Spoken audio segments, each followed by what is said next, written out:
hablar del matrimonio a mí me hace sentir una sensación de incompetencia por el público a quien me dirijo, en el sentido de que la mayoría de los que estamos aquí probablemente tienen 10 años de casado, 5 años de casado, 15 años de casados. Pero este servidor apenas tiene 1 año y medio que se casó. Entonces, ¿cómo es que yo voy a escuchar hablar a alguien del matrimonio con tan poca edad? Entonces, en ese sentido, siento esa sensación como que de incompetencia. Yo hablarle a Manuel de lo que él debería de hacer, a nuestro hermano Isaías, o a cualquiera de ustedes que tengan más de 5, de 3 años casados, se siente un poquito extraño. Pero evidentemente en este asunto del Señor no importa la edad, sino la gracia. Amén. Esto no es por vejez ni nada de eso. Esto es por la gracia. Pero soy consciente que hay ciertas verdades que se van profundizando en la medida en que vamos adquiriendo experiencia. Amén. No es que la experiencia nos califica, sino que nos da mayor soporte para lo que vamos a decir. Amén. Dicho eso, también quiero de manera muy breve hablar acerca de lo que hemos estado hablando durante esta semana. El primer tema que abordó nuestro hermano pastor fue como novios, y allí pudimos aprender la importancia de nosotros mantener viva la emoción que sentíamos cuando éramos novios. Amén. Cuando damos el paso del matrimonio, hay algunas cosas que tienden a desaparecer, y es importante que nosotros seamos conscientes de esta verdad y mantengamos vivo ese fuego, esa emoción que teníamos cuando éramos novios. Amén. Nuestro hermano Isaías en su segundo sermón estuvo hablando acerca de la importancia de que debamos hacer a Dios el centro de nuestro matrimonio. Amén. Dios debe estar en el centro del matrimonio para que el mismo pueda funcionar de la forma en la que Dios lo ha diseñado. Amén.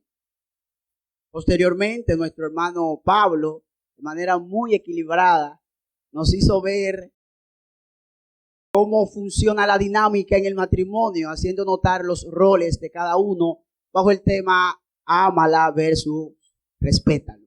Y allí aprendimos muchísimas cosas que a las mujeres no se les va a olvidar con relación al tema de nuestro hermano Pablo. Amén. Y por último, nuestro queridísimo hermano pastor estuvo hablando el domingo pasado acerca de las crianzas de los hijos. Amén. También allí pudimos aprender que nuestros hijos nacen pecadores, van a morir pecadores también. Y yo espero en esta mañana poner énfasis en ese tema. Y aprendimos también la responsabilidad que como padres todos debemos asumir de criar a nuestros hijos en los caminos del Señor. Amén. Es glorioso ver la respuesta de la iglesia donde hay muchos niños presentes. Amén. Le damos gloria a Dios, al Señor, por eso. El tema con que yo voy a trabajar es la gracia de Dios en el matrimonio. Quisiera invitarle a que se ponga sobre sus pies y me acompañe al libro de Génesis, capítulo 3, verso 14. Génesis capítulo 3, leemos en el nombre del Padre, del Hijo y del Espíritu Santo. Y Jehová dijo a la serpiente: por cuanto esto hiciste, maldita serás entre todas las bestias y entre todos los animales del campo.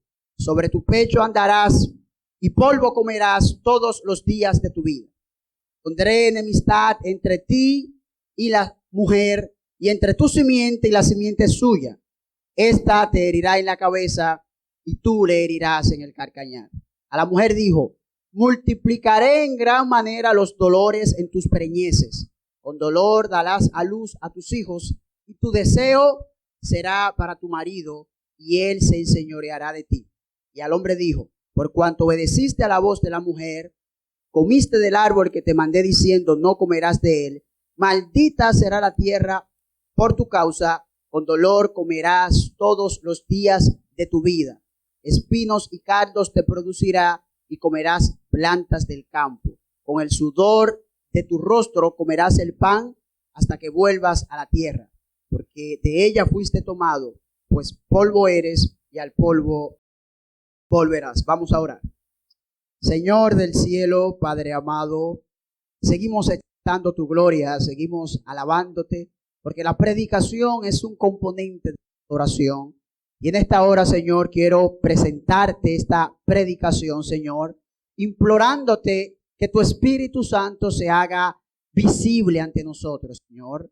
Háblanos a cada uno de los que estamos aquí, tanto solteros como casados, como divorciados. A todos, Señor, que tu palabra pueda fluir y tu Espíritu Santo pueda aplicar esta verdad a cada uno de nosotros. Favores que te pido en el nombre de Jesús. Amén, amén. Bien, mis amados, el tema con el que voy a trabajar en esta mañana es la gracia de Dios en el matrimonio. Para ello, quise tomar la cita que leímos, porque me parece que es la cita, una de las citas más importantes en toda la Biblia. Los pasajes que leímos revelan por qué el mundo en el que vivimos está como está. ¿Por qué existen las guerras? ¿Por qué existe la muerte? ¿Por qué existen los desastres atmosféricos? ¿Por qué existe la avaricia? ¿Por qué el asesinato? El texto que acabamos de encabezar en esta mañana revela claramente cuál es la dirección que va a seguir este mundo hasta que nuestro Señor Jesucristo retorne. Por esto, para mí, este tema es clave, porque revela tanto el nivel putrefacto en el que el ser humano se encuentra, pero también revela la esperanza que hay en el Señor y en el Evangelio. Amén. Entonces, para ello yo quisiera que usted entendiera de antemano que este pasaje que nosotros leímos también revela cuál es el problema fundamental que van a tener todas las relaciones interpersonales. Y ese va a ser mi primer punto. Y le voy a mostrar cómo estos pasajes muestran cuál es el problema esencial de todas las relaciones personales. Llámese amigos, llámese relación laboral y en nuestro caso llámese matrimonio. El problema fundamental que atraviesan todas las relaciones está mostrado en este texto. Y como muchos de ustedes pueden considerar, los pasajes que leímos revelan el juicio que Dios está imponiendo sobre la humanidad a través de Adán y Eva, producto de la desobediencia, producto del pecado. Nuestro Señor está enjuiciando de manera tajante la conducta desobediente de nuestros primeros padres, de que se les prohibió no comer del fruto y aún así lo hicieron. Y aquí Dios lo está enjuiciando. Al momento de Dios acercársele a Adán para preguntarle dónde él se encuentra, encontramos cuál es la razón o cuál es el problema fundamental en todas las relaciones humanas. Génesis capítulo 3, versículo 12. Dice que Dios se le acercó al hombre y le preguntó que cómo él sabía que él estaba desnudo. Y Adán le respondió: la mujer que me diste por compañera me dio del árbol y yo comí. Desde ahí usted y yo podemos apreciar cuál es el problema esencial del ser humano. ¿Y cuál es ese problema, hermano? No es más ni nada menos que un sentido profundo de egoísmo. Dios le asignó a Adán el que él cuidara del huerto, y aún así cuando Dios lo está buscando para él rendir cuenta, él se excusa y pone a su esposa como pretexto. Pero lo mismo también hace Eva cuando Dios le hace la misma pregunta. Entonces, el problema fundamental de todas las relaciones humanas es que el pecado nos hace a nosotros personas egoístas. El problema fundamental, maridos y esposas, que ustedes van a tener que aprender a lidiar el uno con el otro, es que su esposo, aunque es evangélico, es pecador y es un pecador egoísta que piensa primero en sus intereses antes que en el de su esposa. Ese es el problema fundamental, mis amados, que nosotros tenemos que enfrentar. Es la realidad de que somos pecadores. El hermano pastor la semana pasada hacía observación sobre este caso, hablando de los niños, de que sin importar lo angélico que luzcan nuestros muchachos, son pecadores en potencia. Y ese pecado de tu pareja no es resultado de una mala experiencia en su pasado o de frustraciones emocionales o que le dieron mucho cariño o que le dieron poco aprecio. Es el resultado de su naturaleza. Eclesiastés capítulo 7, versículo 20 dice: ciertamente no hay hombre justo en la tierra que haga el bien y nunca peque. ¿Lo escuchó? Ciertamente no hay hombre justo en la tierra que haga el bien y nunca peque. Y es la misma idea que dice Salomón en Primera de Reyes 8:46. No hay hombre que no peque. No hay hombre que no peque. Y yo creo que nosotros, la iglesia de Jesucristo, es la que tiene la respuesta para todos los problemas familiares. Porque la realidad es que tu esposo en momentos determinados puede ser muy cariñoso y puede hacer muchas cosas buenas, pero aún así él es pecador. Y tú tienes que entender eso, hermano. Y yo tengo que entender eso con mi esposa. Que ella no siempre se va a comportar como yo quiero, varón. Que ella no siempre va a hacer lo que yo quiero. Y la esposa también tiene que entender esa realidad con su marido. Seguro tú esperas que tu esposo todos los días esté bien romántico, esté bien dispuesto a salir para donde quiera que tú quieras ir, pero no. En la realidad ese esposo o esa mujer a veces está metida y afanada en su mundo y ni siquiera está pensando en ti. Y yo necesito entender esto, mis amados, porque eso es lo que va a llevar a la esposa o al esposo a extenderle gracia a su marido. Y uno de los problemas fundamentales que tiene la iglesia y que tienen muchos matrimonios, inclusive cristianos, es que ignoran la realidad de que aunque nosotros hemos sido salvados, el pecado aún mora en nosotros. Puedes decirle a tu pareja: tú eres un pecador. Dígaselo. O al que está al lado suyo, si no tiene a su esposa, tú eres un pecador. Tú eres una pecadora. Pero aún así yo te amo. ¿Te escuchó lo lindo que es eso, hermano?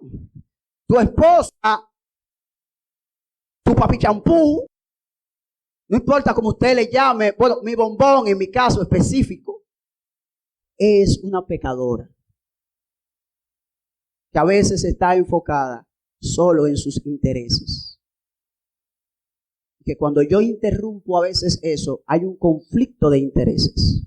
Porque todas las relaciones humanas van a ir muy bien hasta que haya un conflicto de intereses. De por sí somos seres egoístas y el matrimonio es la relación más íntima, es la relación más estrecha que cualquier ser humano pueda tener aquí en la tierra y por lo tanto es la relación que está supuesta a revelar quiénes somos nosotros realmente. Por eso yo he dicho que el matrimonio hace dos cosas. O te hace santo o saca el diablo que tú tienes. Pero no en una situación neutral, hermano.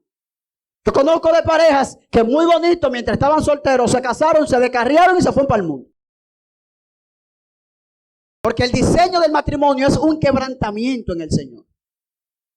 Pero hay que partir de la realidad de que somos pecadores y aceptar eso como un hecho. De que hoy tu esposo puede ser muy romántico, pero al otro día puede estar seco, apático e indiferente. Y yo no estoy justificando esa conducta, estoy expresando una realidad. Ese esposo suyo no siempre está a la disposición para estar diciéndole te amo ni nada de eso. Y esa mujer tuya nunca o no siempre va a estar disponible para satisfacer todos nuestros deseos sexuales. Y eso no significa que no te aman. Significa que son pecadores que están en un proceso de transformación.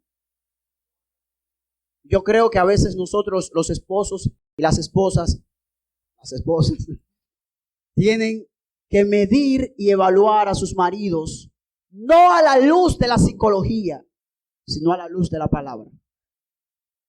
Ve a tu esposo y deja de estar pensando, mi esposo es cerco, mi esposo es antirromántico, mi esposo no me saca. Y ve a tu esposo como un pecador. Mi esposo es un miserable pecador que Dios lo está cambiando. Cuando yo lo veo de esa forma, eso me lleva a mí a yo ser misericordioso. Pero cuando yo digo que mi esposa es pecadora, En vez de yo decir mi esposa es seca, entonces yo me muevo a misericordia porque yo también soy pecador. Pero hay faltas en ella que yo no las tengo. Y cuando yo la acuso psicológicamente que ella es seca, que ella es apática, que ella es indiferente, fácilmente hay un sentido de orgullo que me nace. Pero cuando yo digo ella es pecadora al igual que yo, ella está siendo redimida al igual que yo, entonces yo soy movido a misericordia, a gracia, a amor y a perdón. Entonces, hermano, deje de estar viendo con su esposa que seguro tuvo una mala infancia, que eso es importante. Pero hay muchas personas que no tuvieron mala infancia, que crecieron todo bien. Yo en mi caso particular no tuve trauma, yo no tuve nada y me he considerado después que me casé el más vil pecador. Yo no tuve trauma en mi infancia, varón. Yo crecí con mis padres y me dieron una bonita educación. Y yo, hermanos, estoy casado y soy un haragán. A veces tengo que fregar y no quiero. Y ahí yo le digo a ella que me extienda gracia y misericordia. Humilde pecador que está en proceso de cambio. A veces yo lo hago muy disponiblemente, pero a veces no quiero. Pero tengo que hacerlo. Pero yo quiero que ella entienda que a veces cuando yo no lo hago, no es que yo no la ame, es que yo soy pecador. Yo digo eso porque a veces somos muy duros juzgando a nuestra pareja más íntima.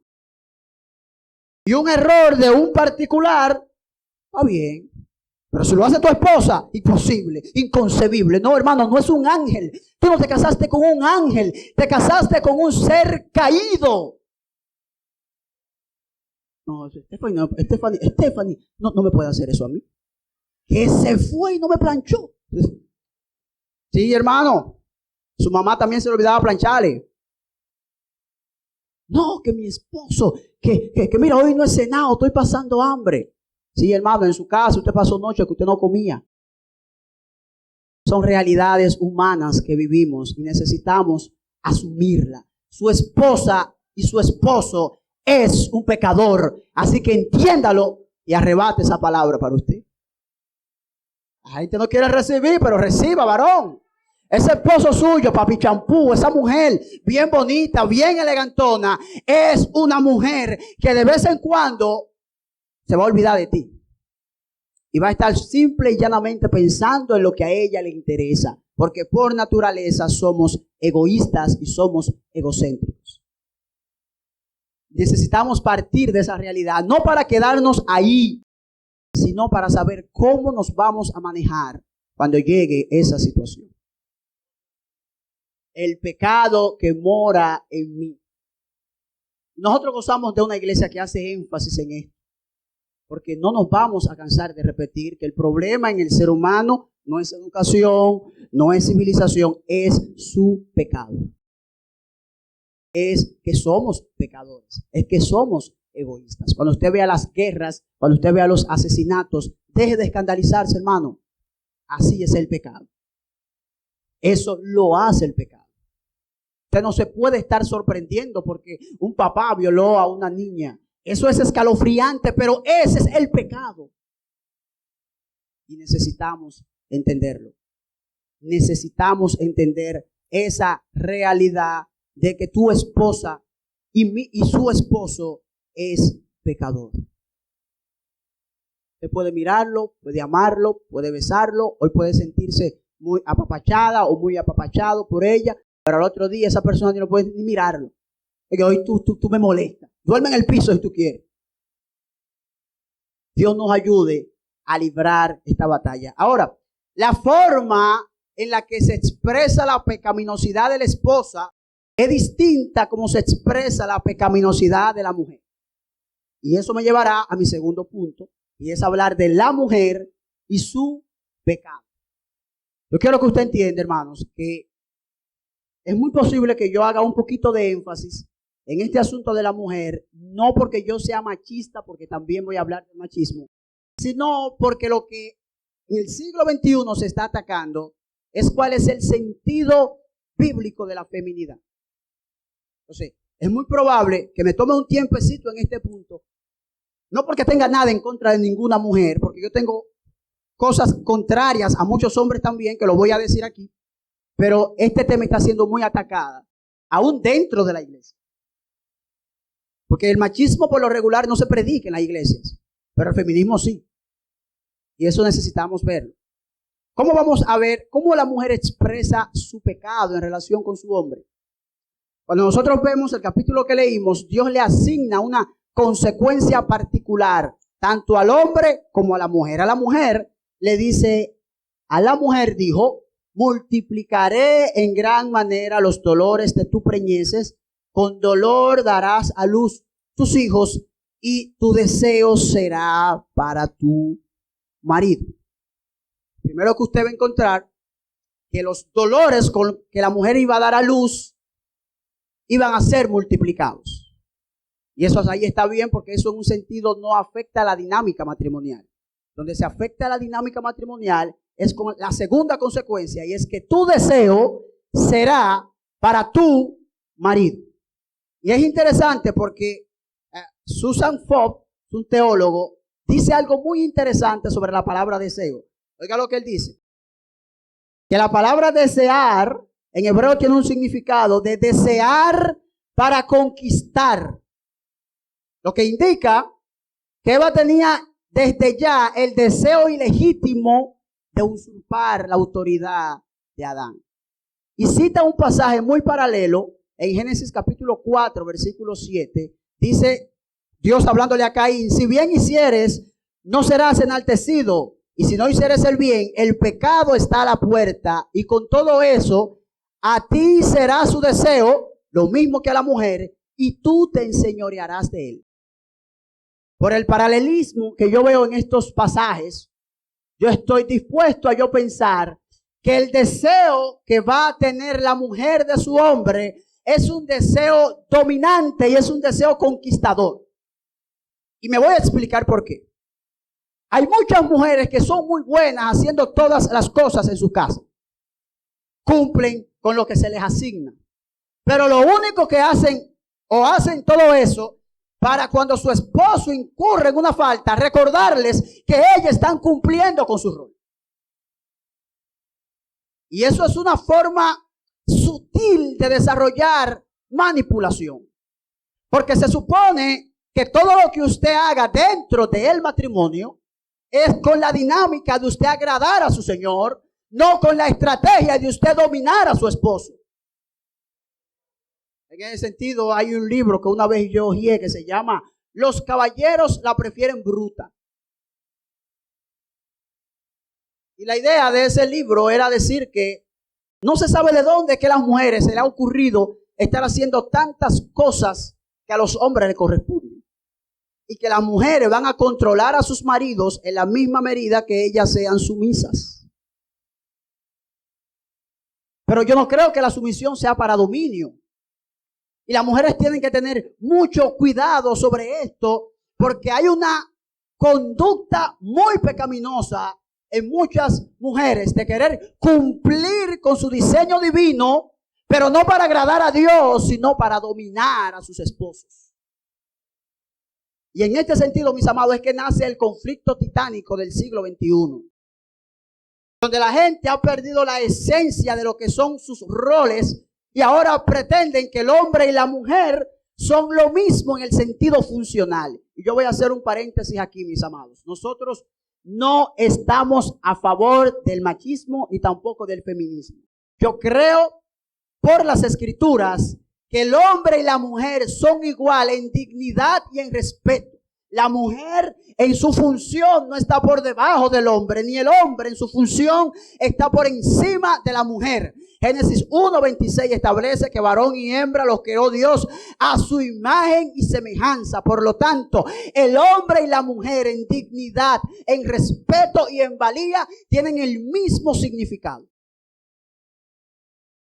El mismo, hermano. Si usted como esposo se siente mayor a su esposo, usted tiene que examinarse. Usted tiene que examinarse. Pero también ese deseo de la mujer explica la realidad de por qué muchas mujeres se hacen codependientes de sus maridos.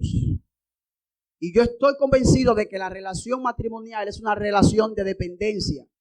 Pero yo estoy también convencido de que hay una línea muy estrecha entre esa dinámica y las esposas a veces ver su vida a través de la de su esposo. Hermano, eso es un problema.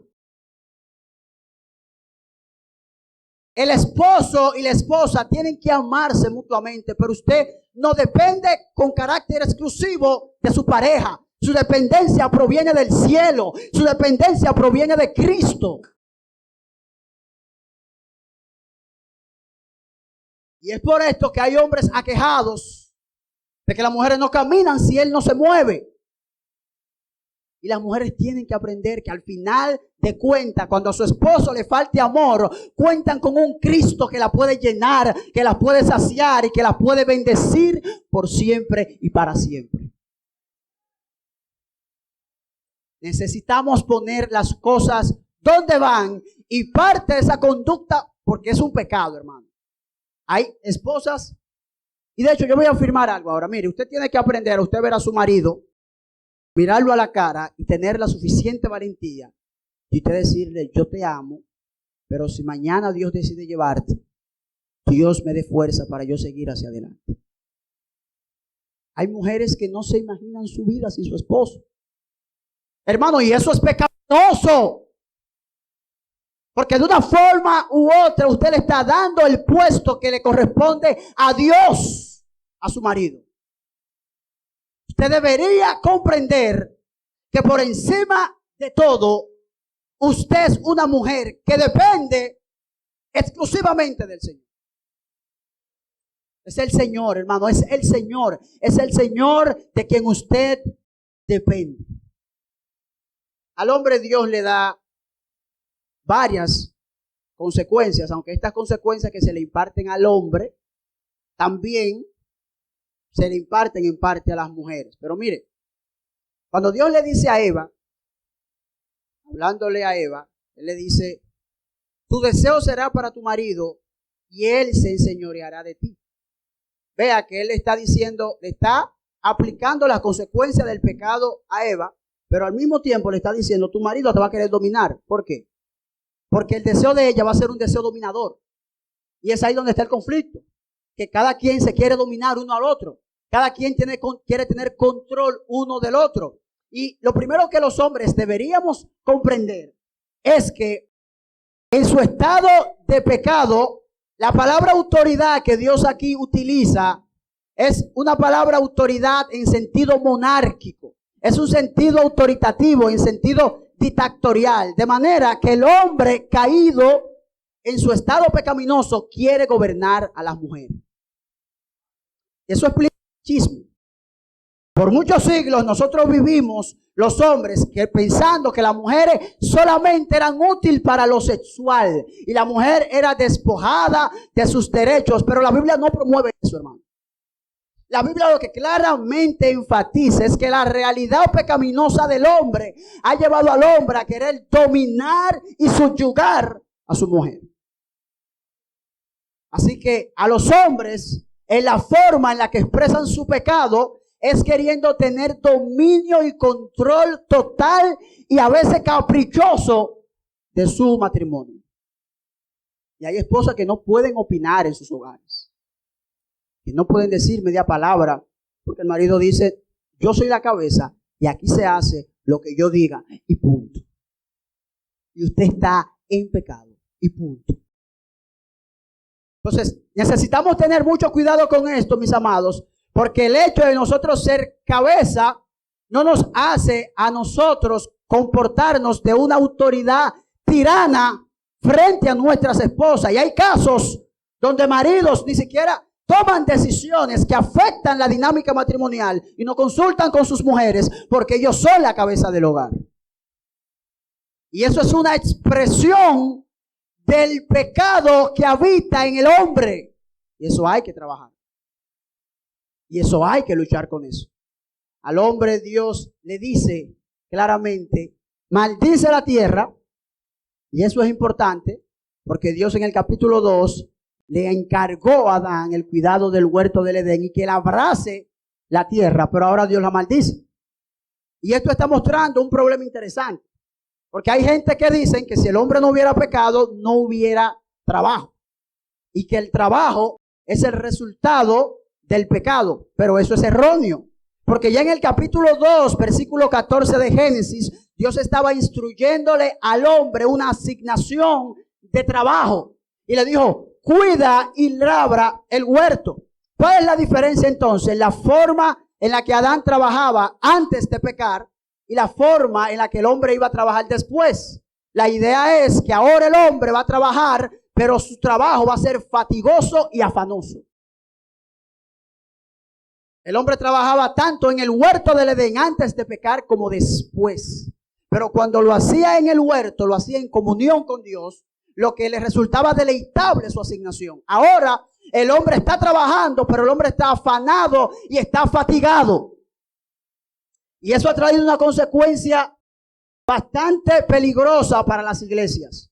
Porque los hombres, atendiendo sus afanes del día a día, descuidan su rol sacerdotal y su rol espiritual en la iglesia. Por eso hay tantas mujeres pastoreando. Por eso hay tantas mujeres en los altares. Vaya a la universidad y el 90% son mujeres. ¿Y a qué se debe esa dinámica? ¿Está mal que las mujeres estudien? No. Pero hay una ausencia de liderazgo en los hombres que ha hecho que mujeres estén ocupando puestos que no le corresponden. Que los hombres están afanados en su mundo. Inclusive, nosotros vemos eso de forma pequeña cuando nosotros miramos las mismas iglesias. Los hombres tienen que tener cuidado porque su función sacerdotal no puede ser sustituida por nada, hermanos. Estamos llamados a ser proveedores, pero también estamos llamados a ser sacerdotes de nuestras casas. Y cuando tú como hombre te encuentres en esa situación, recuerda que es el pecado el que te está afligiendo. Así que muchos hombres expresan su forma pecaminosa, afanándose y turbándose en los trabajos y descuidando la vida sacerdotal de su casa. Y eso, mis amados, tenemos que nosotros trabajarlo. El hombre no puede estar dominando a su esposa como si ella fuese un objeto y de la misma forma no puede tomar su trabajo para que su trabajo asfixie su vida espiritual. ¿Cuál es la solución para eso? ¿Cómo resolvemos ese dilema existencial? Que el hombre es pecador, la mujer es pecador y cada uno lo expresa a su forma y eso trae como resultado un conflicto inmenso de intereses. ¿Cuál es la forma de nosotros lidiar con este problema? Algunos van al terapeuta y yo los dejo que vayan a su terapeuta. Pero yo creo que la forma en la que Dios ha trabajado este problema es a través de la gracia por medio del evangelio. La forma en la que Dios ha trabajado este asunto es por medio de la gracia a través del evangelio. Y hay algo muy interesante que quise dejar para este encabezado. Antes de Dios decirle las consecuencias al hombre y a la mujer de lo que ellos iban a padecer por su pecado, Dios anunció la solución. En otras palabras, antes de Dios decir cuál iba a ser la enfermedad, Dios antepuso la cura. ¿Y dónde Dios antepuso la cura para la enfermedad egoísta y egocéntrica que nosotros padecemos? En el mismo capítulo de Génesis, capítulo 3, véase que Dios primero le habla a la serpiente y le dice, y pondré enemistad entre ti y la mujer, y entre tu simiente y la simiente suya. Ella te herirá en la cabeza y tú le herirás en el calcañar. A eso teológicamente se le llama protoevangelio. ¿Qué es lo que eso significa? Significa que es la primera vez que en la Biblia se anuncia el evangelio. Y Dios, antes de decirle a la mujer y al hombre lo duro que iba a ser su vida en el pecado, le anunció de antemano que ya la solución estaba establecida por medio del evangelio de Cristo Jesús. Alabado sea su nombre. Hermano, qué bueno es el Señor. Qué bueno es el Señor, porque no hay un médico que pueda dar una cura sin antes saber la enfermedad. Y Dios anunció la solución del problema antes que el problema fuera una realidad. Y el problema para nosotros resolver este conflicto entre mujer y hombre lo encontramos en el Evangelio de Cristo, hermanos. Allí es que lo encontramos, pero ¿cómo se aplica eso? ¿Cómo yo aplico el Evangelio de la gracia del Señor en mi matrimonio? ¿Cómo yo aplico eso? Mire, vea lo que hace Jesús en Filipenses. Jesús le va a dar un ejemplo. Mire lo que dice. Haya pues en vosotros este mismo sentir que hubo en Cristo Jesús, el cual siendo en forma de Dios, no estimó a ser igual a Dios como a cosa que aferrarse, sino que se despojó a sí mismo, tomando forma de siervo, hecho semejante a los hombres, y estando en la condición de hombre, se humilló a sí mismo, haciéndose obediente hasta la muerte y muerte de cruz. Hermano, la vida, la muerte y la resurrección de Cristo cambian la dinámica en toda su vida. La vida de Jesucristo trae nueva vida para los matrimonios, para los empresarios, para todo. Es en el Evangelio que encontramos salvación. Si tuviéramos toda la psicología del mundo y no tuviéramos el Evangelio, tuviéramos igual de perdido en nuestros pecados. Y exaltamos a Dios por eso, mis amados. Mis amados, Cristo no vino a cambiar los roles. Cristo no vino a cambiar los roles. Ahora en el Evangelio de Jesús es que yo entiendo cómo es que funciona la cabeza y cómo es que funciona la sujeción de la mujer. Hay mujeres que no les gusta que se le diga eso. La sujeción. Tiene que estar sujeta a su marido. Pero ¿cómo es que funciona esa dinámica? ¿Es una sujeción de manera servil? ¿Es una sumisión de manera ciega? No, hermanos. Y es ahora en el Nuevo Testamento que nosotros encontramos cómo es que funciona la dinámica. Efesios capítulo 5, versículo 21. Mire lo que Dios establece. Someteos unos a otros en el Señor, en el temor de Dios. Las casadas estén sujetas a sus propios maridos como al Señor, porque el marido es cabeza de la mujer, así como Cristo es cabeza ¿de quién? De la iglesia, la cual es su cuerpo y Él es su Salvador. Así que como la iglesia está sujeta a Cristo, así también las casadas estén sujetas a su marido en todos. Maridos, amad a vuestras mujeres. ¿Cómo? Como cuando tú quieras. Como cuando te sientas bien para hacerlo. No, como Cristo amó a la iglesia y se entregó a sí misma por ella. Grande es este misterio, mas yo digo esto respecto a Cristo y de la iglesia.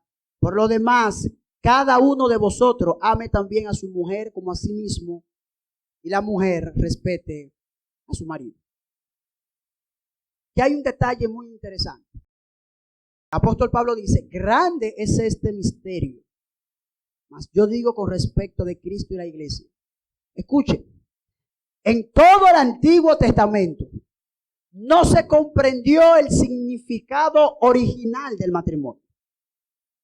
A lo largo de todo el Antiguo Testamento, la gente se casaban, se divorciaban y hacían cuantas cosas, y no había una comprensión acabada de lo que significaba verdaderamente el matrimonio. Es ahora en el Nuevo Testamento donde yo puedo apreciar esa dinámica, y a eso es lo que Pablo le llama misterio. Misterio en la Biblia no es un asunto esotérico. El misterio en la Biblia es algo que en un momento estaba oculto y más adelante fue revelado. ¿Y qué fue lo que fue revelado? Bueno, que la dinámica del hombre y la mujer, del marido y la esposa, revelan la relación entre Cristo y su iglesia.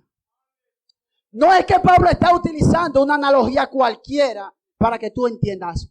No, es que el esposo y la mujer reflejan vívida y claramente la relación de Cristo con su iglesia. Y eso debería a nosotros liberarnos de todos nuestros complejos. A la mujer la debe de liberar de que cuando ella se sujeta a su esposo, lo está haciendo como para el Señor. Y que su sujeción no significa que ella es inferior a su marido. Su sujeción significa que en el diseño divino ella iba a funcionar bajo la sujeción a su esposo. Y esto elimina el complejo que tienen algunas mujeres de que no se le puede decir la palabra sujeción, porque sienten que sujetar significa ser inferior. Y vea lo siguiente, hermano. Cristo tuvo que sujetarse al Padre para cumplir la redención de nosotros. Y la pregunta es, ¿Cristo era inferior al Padre porque se sujetó para cumplir una asignación divina? De ninguna manera, mis amados. Pero dentro de la economía de la Trinidad era necesario que el Hijo se sujetara al Padre para que de esa forma el glorioso propósito de hombres y mujeres redimidos pueda ser cumplido. Bueno, para que funcione la sociedad de forma correcta, la mujer tiene que someterse a su esposo.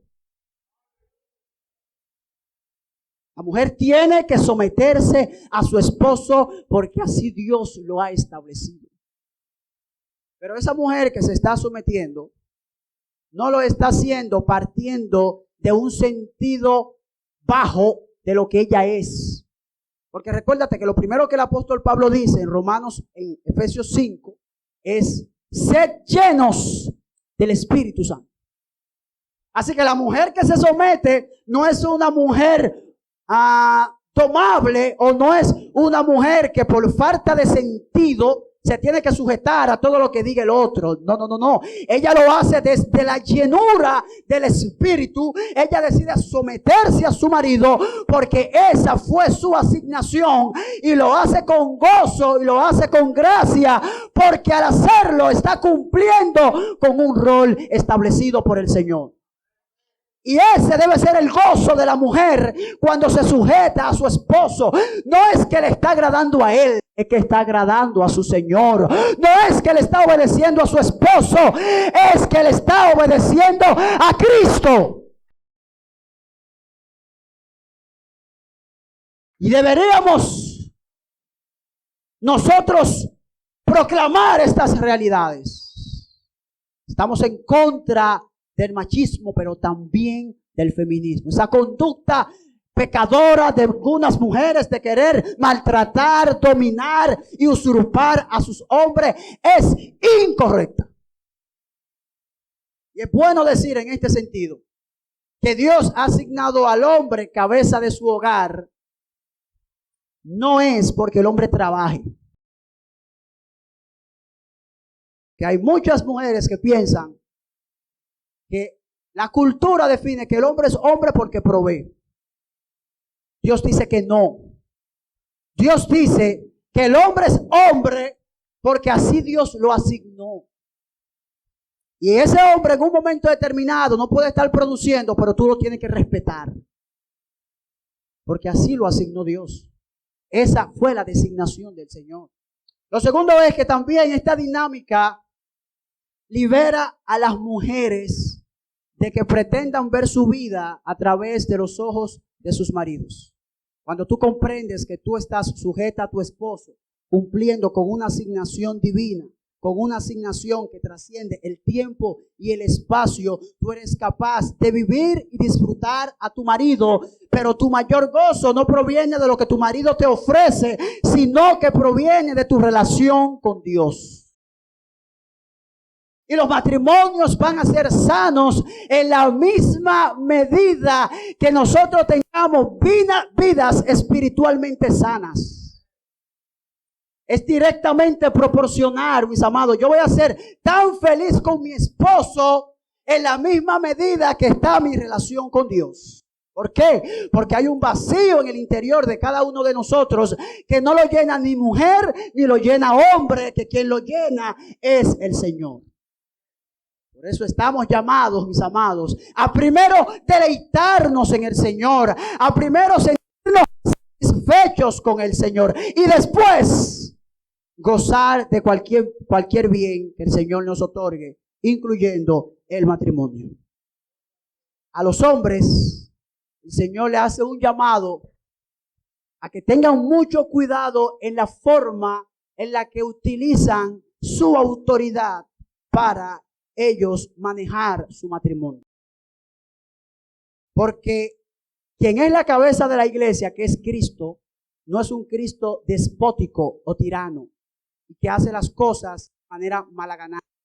La iglesia se sujeta a Cristo porque la iglesia sabe y conoce que todo lo que Cristo ha hecho y está haciendo es a favor de su iglesia. Y yo te pregunto, varón que me escucha, ¿puede tu mujer estar tranquila porque ella sabe que su esposo está tomando decisiones a favor de la familia y no por sus intereses personales? ¿Puedes tú, hombre de Dios que estás ahí sentado, que Dios te ha asignado la responsabilidad familiar, decir que tu mujer está tranquila y en paz cuando tomas alguna decisión? Porque ella sabe que tú lo haces por amor. Ese sentido egoísta, mis amados, tenemos que dejarlos. Porque Cristo, y de hecho, el llamado que Dios le hace al hombre es un llamado más fuerte que el que le hace a la mujer. ¿Sabe por qué? Porque estamos llamados a amar a nuestras esposas como Cristo amó a la iglesia y se dio por ella misma. ¿Usted sabe lo que eso implica, hermano? Usted tiene que estar dispuesto a perdonar a esa mujer cuantas veces comete errores.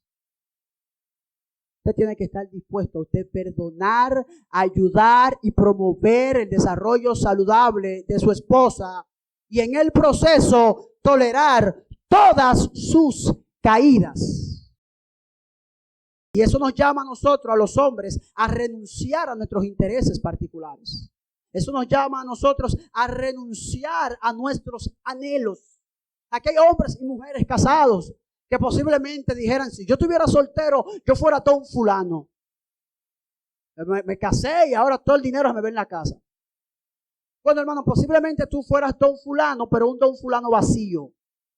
Un don fulano sin vida, porque lo cierto es que la Biblia establece que no es bueno que el hombre esté solo. Nosotros funcionamos al diseño divino cuando nosotros nos casamos, mis amados. Hoy el Señor nos llama en esta mañana que dejemos de usar la autoridad de forma abusiva de nuestras esposas y lo hagamos con amor. Y eso es un reto.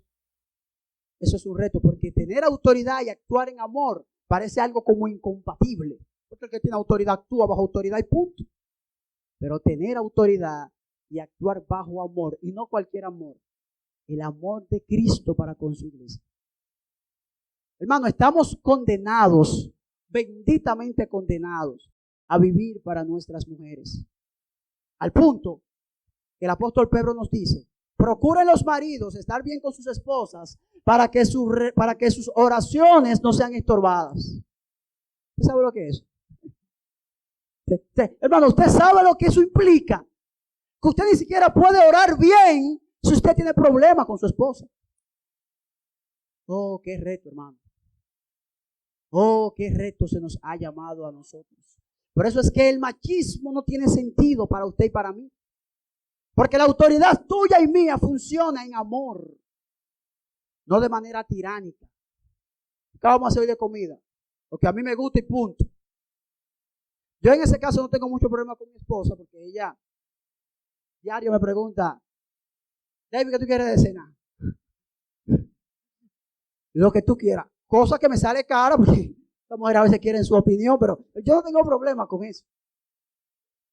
Mis amados, estamos llamados a hacer un uso responsable de la autoridad. Y hay muchos divorcios, aún inclusive en las iglesias, donde había maltrato físico, verbal y de todas las índoles. Y es por el mal uso que se le da a la autoridad.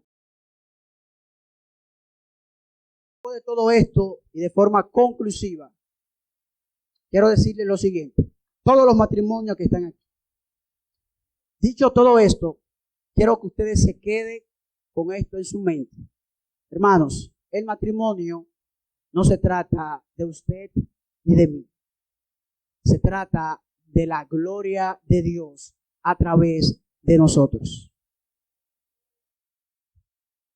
Hay algo más profundo que tu satisfacción emocional.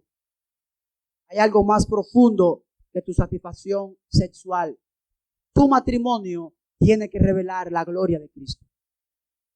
Tu matrimonio tiene que despertar que todo aquel que esté en el mundo viviendo matrimonios frustrados, diga, yo me quiero casar y ser como esa persona. El matrimonio trasciende nuestras necesidades. El matrimonio trasciende nuestros caprichos. El testimonio es la imagen que Dios ha utilizado para proclamarle al mundo cuál es la relación de pacto que Dios tiene con su iglesia. Por eso es que no es concebible el divorcio. Porque este pacto que Dios ha hecho es un pacto eterno. Es un pacto por toda la eternidad. El pacto que Dios ha hecho con su iglesia es un pacto para toda la eternidad. Y el matrimonio tiene que anunciar, tiene que mostrar ese pacto. Es el matrimonio. Por eso podemos pasar lo que pasemos. Podemos arrastrarnos, hacer lo que sea, pero nunca dejarnos. Porque la iglesia de Cristo hace todo y padece por todo, pero es imposible que se rompa el pacto eterno que Dios ha establecido. Para ello hay que simplemente hacer algo. El éxito en cualquier matrimonio está en simplemente hacer lo siguiente: olvídate de ti mismo y enfócate en vivir para Dios y satisfacer a tu pareja. La clave de todo matrimonio exitoso. Olvídate de tu autoestima, de tu valor, olvídate de tus necesidades y enfócate en vivir para tu esposo, para tu esposa, en un intento de agradarle al Señor. Te aseguro, tengo pocos años de edad, pero yo te puedo asegurar que por la palabra, una vida de servicio y de entrega al Señor, de esa naturaleza, va a traer matrimonios exitosos, hijos exitosos, profesionales exitosos, una vida donde yo ponga mis intereses a favor de los demás. Y yo deje de pensar en mí, en mi autoestima y en mi valor, y piense en la necesidad de mi compañero. Mis amados, el éxito matrimonial está garantizado. Si el problema del ser humano es que es egoísta, la solución está en que el ser humano se olvide de él totalmente. Olvídate de tus necesidades y enfócate en la de tus parejas y verás cómo las tuyas van a ser satisfechas también. Póngase sobre sus pies. Vamos a orar.